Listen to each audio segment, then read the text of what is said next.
I'm Chuck and welcome to the Road Widgets Test Lab. Today we're going to be taking a look at the Grecell T500. This is another mid-weight portable power station. There's lots of them out there, and we're going to be doing a deep dive into the features and specs and then putting it through its paces and see how it holds up, if it can do what they claim it can, so you can decide if this is going to be the good fit for your nomadic lifestyle. Before we get started with the testing though, let's go over some of the features and specs that this model has. We'll start with the basics. It's got 519 watt hours of lithium iron phosphate battery storage built into it. It's got an inverter section rated to 500 watts of continuous AC output, and we'll be testing that later. Additionally, on the top, it's got a platform for wireless charging, so you just set your cell phone on there, and if it's compatible, it'll charge without a wire needed. In addition to that, of course, it's got the typical AC outputs on the front, a host of DC outputs in the form of USB and the car lighter style. And it can also accept 105 watts of solar panel charging or 105 watts of DC charging from your car as you go down the road. Those are convenient features to have, and 100 watts is a little bit on the low end, but enough for a unit this small. So those are the claimed specs and features that this thing packs. Let's go ahead and start testing it and see how it delivers. We'll begin, we've got the AC side turned on, and here on our trusty oscilloscope, you can see that it is, yes, in fact, delivering that nice clean sine wave power output.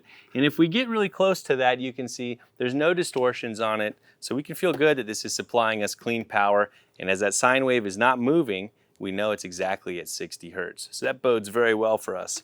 Here on the face, we've got the output voltage. Let's set that at. We've got 112 volts, right where you'd expect to find it. Now let's see how it handles a load. We've got a laptop charger plugged in, and I also have two fans behind me that should add up to about 500 watts, which is what this is rated to produce. We'll flip on the power and see how it handles it. All right, so I kept an eye on our sine wave and it didn't distort, which is a really good sign. And if we look here on the display, it looks like we have 500 watts of output. And I can even cycle through on this. Our voltage is at 111 volts. That's really good, almost no voltage drop. And right here, that's what we've got, 526 watts happening right now. And now we've gone probably 10 or 15 seconds and everything appears to be holding steady. So it seems like this is delivering on its claimed 500 watts of continuous AC output.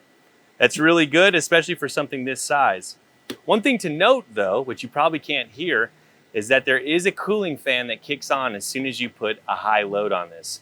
Not all models use cooling fans, some do, and if that's the kind of thing that might bother you or disrupt your time in nature, that's something to be aware of when you're shopping for one of these. Well, this Grecell T500 really held up well and delivered all of its claimed performance specs. We got 500 watts of pure sine wave AC output out of it without much of a voltage drop.